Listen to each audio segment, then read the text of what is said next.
సేయ విలేజ్‌లో అంతా బాగున్నారా? నేను ఈరోజు మా ఇంట్లో మా చిన్న కోడలు వరలక్ష్మి వ్రతం చేసుకుంటుంది. ఆ వీడియో పెడుతున్నాను. దయచేసి టోటల్ వీడియో చూడండి. ఈ ఫస్ట్ నుండి ఎలా చేసింది, ఎలా తయారు చేసింది, నైట్ అంతా నిద్రపోకుండా రెడీ చేసి పెట్టింది అమ్మవారిని. ఒక్కసారి చూడండి. ఫస్ట్ నుండి పెడుతున్నాను దయచేసి. చూసారు కదా అమ్మవారికి చేతులు నైట్ అంతా కూర్చొని రెడీ చేసుకుంది. కాళ్ళు, చేతులు పెట్టి అమ్మవారిని కూర్చోబెట్టుకుంది. కానీ మీరు చూసే విగ్రహం మాత్రం వెండిది.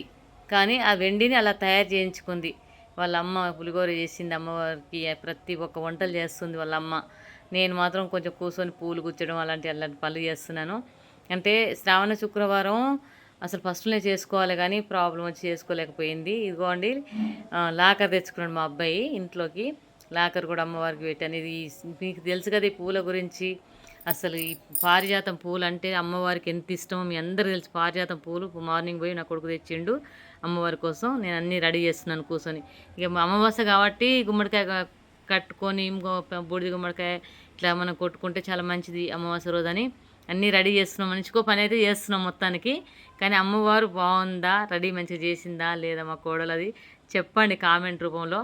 ఎందుకంటే చాలా కష్టపడ్డది. నైట్ అంతా నిద్రపోకుండా రెడీ అయింది. అసలు ఎంత చక్కగా రెడీ చేసుకుందంటే అమ్మవారిని.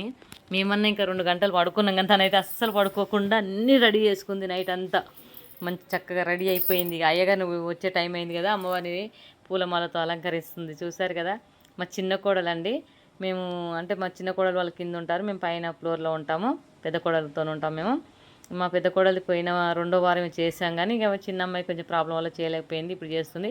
ఇవన్నీ నేను అమ్మవారి దగ్గర పెట్టేసి రేపు మార్నింగ్ శనివారం కొడదామని ఆడ పెట్టేశానండి. ఒక గుమ్మడికాయలు కడతాను, ఒక పెద్ద గుమ్మడికాయ మాత్రం ఇంటి ముంగట కొడతాను ఈరోజు.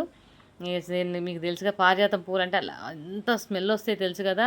అవి మా పెద్ద అబ్బాయి వెళ్ళి చెట్లకు పొద్దున్నే కింద పడితే అన్నీ ఏరుకొచ్చి కడిగేసి ఆడ పెట్టిండు. ఎంత స్మెల్ వస్తున్నాయి అమ్మవారికి. ఇవన్నీ వచ్చే వాళ్ళకి గిఫ్ట్ ఇవ్వడం కోసం రెడీ చేసి పెట్టుకుందండి. ఇక చెట్లు అన్ని అరటాకులతోనే అలంకరించింది. ఎంత చక్కగా అలంకరించింది. నేను మార్నింగ్ లేచి షాక్ అయిపోయిన, ఎంత చక్కగా అలంకరించింది అబ్బా అనుకున్నాను. అంటే ఇంతకుముందు నేను లక్ష్మీదేవి కూడా వీడియో పెట్టాను, అది నేను చేశాను. ఇది మా చిన్న కోడలు ఆమె చేసుకుంది. ఎందుకంటే ఇక అంత మనకు తను రెడీ చేసినంత రాకపోవచ్చు, కానీ చక్కగా రెడీ చేస్తుంది. కొద్దిగా నేను ఇవి అందరు తెలియందే ఉంది, నేను ఏదో రెడీ చేసుకున్నాను, అంత పూజ అయిపోయింది మాదైతే. కానీ నా చిన్న కోడలు మాత్రం చాలామందిని పిలిచింది, వైనాలు ఇచ్చింది, భోజనాలు రెడీ చేసింది. అందరికి వచ్చిన వాళ్ళందరికీ చాలా చక్కగా చేసిందండి పూజ. కానీ మీ అందరికీ అమ్మవారు నచ్చిందా? నచ్చితే ఆ లక్ష్మీదేవి మాతకు ఒక్కసారి నమస్కరించుకొని కామెంట్ చేయండి, లైక్ చేయండి, షేర్ చేయండి. అందరు చూడండి దయచేసి. ఎందుకంటే మీరు కూడా మా ఫ్యామిలీ కదా. మాది మీదని ఏమి ఉండదు ఇక్కడ. మా అమ్మవారు కూడా మీ అమ్మవారే. దర్శనం చేసుకోండి. ఆ తల్లి అందరికీ వరాలు ఇచ్చే తల్లి. పూజ స్టార్ట్ అవుతుంది. దీపాలు ముట్టిస్తుంది చూడండి. అయ్యగారు వచ్చిండు. మేము ఎప్పుడంటే ప్రతి సంవత్సరం అయ్యగారితోనే చేపిస్తారు మా చిన్న కోడలు వాళ్ళు. మేమైతే నార్మల్గా చేసుకుంటాం కానీ వాళ్ళు అయ్యగారితో పూజ చేపిస్తారు. అలవాటు అయిపోయింది. ఒక 2 years బట్టి వాళ్ళు సపరేట్గా చేసుకుంటున్నారు. అంతకుముందు అందరం ఒక దగ్గర చేసుకునే వాళ్ళం. ఇంకా మాకు గుడి దగ్గర పంతులు వచ్చేసాడు, కూర్చున్నాం. కానీ చాలా చక్కగా చెప్తాడండి ఆ పంతులు. ప్రతి ఒక్కటి వివరించి చక్కగా పూజ చేస్తాడు. చక్కగా మంత్రాలు కూడా చక్కగా చదువుతాడు. నాకైతే ఎందుకంటే మనకు ఇక్కడ లక్ష్మీదేవి పూజ అన్నది మామూలే కదా, అందరు చేసుకుంటారు. కానీ కొంతమంది నార్మల్గా చేసుకుంటారు, కొంతమంది అయ్యగారు నిలిపి చేసుకుంటారు. ఇక మా కోడలు ఫస్ట్ నాకు వాయనం ఇచ్చింది. పసుపు పెట్టేసి బొట్టు పెట్టేసి, ఇంట్లో పెద్దదాన్ని కదా నేను, నాకు వాయనం ఇచ్చింది. నాకు వాయనం ఇచ్చినాక ఎవరికైనా ఇచ్చుకోవచ్చు అని, నేను పెద్దదాన్ని కాబట్టి నాకు వాయనం ఇచ్చింది. అత్తను కదా, అందులో అమ్మను అత్తనే కదా. నేను మా కోడళ్ళను కూతుర్లాగానే చూస్తాను ఇద్దరిని. నేను అత్తలాగా ఉండను. ఇక అందరు కామనే, కొంచెం చిన్న చిన్న గొడవలు అయితే కామనే. కానీ ఎప్పుడు మేము చాలా ప్రేమగా ఉంటాం. మా కోడళ్ళు అనుకొని నా కూతుర్లు అనుకుంటా. ఇవి నా మనవరాలు తెలుసు కదా. ఆమె ఇక అందరికి ఇంటికి మహాలక్ష్మి. లక్ష్మీదేవితో పాటు ఆమెను కూర్చోబెట్టి అన్ని పూజలు చేసినట్టే ఉంది కథ. అట్లా ఉంటుంది. ఆమె కూడా చాలా చక్కగా రెడీ అవుతుంది. మీ అందరు తెలుసు భరతనాట్యం చేస్తుందని. ఇక వచ్చిర్రు, అందరికి భోజనాలు ఇచ్చింది. భోజనాలు ఇచ్చినాక అందరు భోజనాలు చేశారు. భోజనాలు చేసి సరదాగా గడిపిన కొద్దిసేపు. చూశారు కదా, మీ అందరికి నచ్చింది అనుకుంటున్నా. అమ్మవారు చక్కగా నచ్చిందా మీకు? అమ్మవారిని చక్కగా రెడీ చేసిందా మా కోడలు? అది చెప్పండి కామెంట్ రూపంలో. దయచేసి వీడియో మాత్రం చూడండి, ఎక్కడ స్కిప్ చేయకండి. ఎందుకంటే వరలక్ష్మి వ్రతం అంతే కదా, మనం ఇంకా వేరే ఏం పెట్టలే కదా. వరలక్ష్మి వ్రతం అంటే అందరికీ ఆ తల్లిని చూసిన వారికి కోరాలు ఇస్తుంది తల్లి. చూశారు కదా, వచ్చిన వాళ్ళందరికీ ఇట్లా వాయనం ఇచ్చేసుకుంటూ సరదాగా ఉంటే అదొక హ్యాపీగా అనిపిస్తుంది.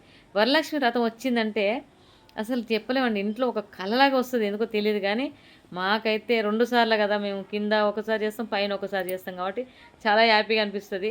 ఇక వరలక్ష్మి ఉన్న రోజులు వారం వారం ఏదో ఇంటికి పోయి పూజలకు వెళ్ళి రావడం ఇలా ఉంటుంది లేడీస్ అంటేనే. కానీ ప్రతి వారం అలా వచ్చి వాయినాలు అందుకుంటుంటే ఎంతో సంతోషం అనిపిస్తుంది. అంటే అష్టలక్ష్ములు ఇంటికి వచ్చినట్టు అనిపిస్తుంది. ఫస్ట్ ఎప్పుడైనా మనం వరలక్ష్మి వ్రతం చేసుకున్నప్పుడు ఒక 5 మందికి అయితే ఫస్ట్ 5 మందికి 9 మందికి 10 మందికి మన శక్తి ఎంత ఉంటే అంతమందికి ఒక జాకెట్ ముక్క, అరటి పండ్లు, ఖర్జూర, ఒక్క పెట్టేసి పసుపు కుంకుమ ఇట్లా పెట్టేసి ఇస్తాం. ఎవరి శక్తి బట్టి వాళ్ళు. కానీ మా కోడలు ఏదో గిఫ్ట్లు తెచ్చింది, అందరికీ గిఫ్ట్లు ఇచ్చింది. కానీ ఎవరి శక్తిని బట్టి వాళ్ళు చేస్తాం. మా నార్మల్గా చేసుకునే వాళ్ళు కూడా ఉన్నారు. అమ్మవారికి గిఫ్ట్లు ఇవ్వాలని ఏమీ లేదు, మంచిగా ఆ తల్లిని కొలుచుకుంటే చాలు మనస్ఫూర్తిగా. ఎవరి శక్తిని బట్టి వాళ్ళు చేసుకుంటారు. ఇక మా చిన్న కొడుకు అబ్బాయి, మా అబ్బాయి తెలుసు అనుకుంటా మీకు, ఇంటీరియర్ డిజైన్లు చేస్తాడు.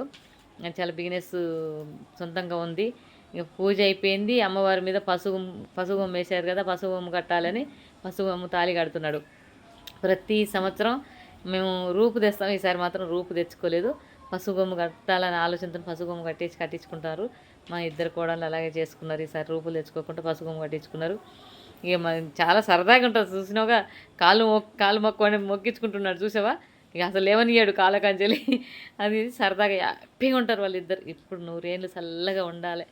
నా ఆయుసు కూడా నా పిల్లలు పోసుకొని బ్రతకాలి. ఎందుకంటే వాళ్ళు ఎంతో కష్టపడి బ్రతుకుతున్నారు. నా చిన్న కొడుకు కూడా, పెద్ద అబ్బాయి కూడా కొంచెం ప్రాబ్లం ఉందని చెప్పాను కదా. అయినా సరే చాలా బాగా చూసుకుంటాడు. మా చిన్న అబ్బాయి చూసుకుంటాడు మా ఫ్యామిలీ మొత్తం. మమ్మల్ని, నా ఫ్యామిలీ మొత్తానికి మా తండ్రిలాగా కాపాడుతాడు మమ్మల్ని. మా కన్న తండ్రిలాగా ఉంటాడు మాకు తోడుగా. కానీ వాళ్ళిద్దరు అలాగే నిండు 100 ఏళ్ళు హ్యాపీగా ఉండాలని దీవించండి. మీ దీవెనలు కూడా పిల్లలకు కావాలి. ఇక చూడండి ఎంతో చక్కని జంట అనిపిస్తుందా లేదా మీకు? నేను కష్టపడి నా పిల్లల్ని ఒక రేగు తెచ్చుకొని మంచి సంబంధాలు చేసి వాళ్ళను చక్కగా తీర్చిదిద్దాను. వాళ్ళు ఎంత మర్యాదగా ఉండాలో అంత మర్యాదగా ఉంటారండి. చూడండి పూజ అంతా అయిపోయాక వాళ్ళు లాస్ట్కు మీరు చూస్తే తెలుస్తుంది పిల్లల గురించి. మనం చిన్నప్పటి నుండి ఎలా పెంచితే అలా పెరుగుతారు కదా. కానీ ఇవన్నీ ఎందుకు చెప్తున్నానంటే ప్రతి వారిని చిన్నప్పటి నుండి ఒక పద్ధతిగా పెంచుకుంటే హ్యాపీగా ఉంటారని నేను కోరుకుంటున్నా. చూశారు కదా, ఇది ఎప్పుడు ప్రతి సంవత్సరం నా దీవెనలు తీసుకుంటారు నా పిల్లలు. ఎటు పోయినా సరే కాలు మొక్కి వెళ్తారు. మీకు అందరికి నచ్చితేనే కామెంట్ చేసి, లైక్ చేసి 10 మంది షేర్ చేయండి. అందరు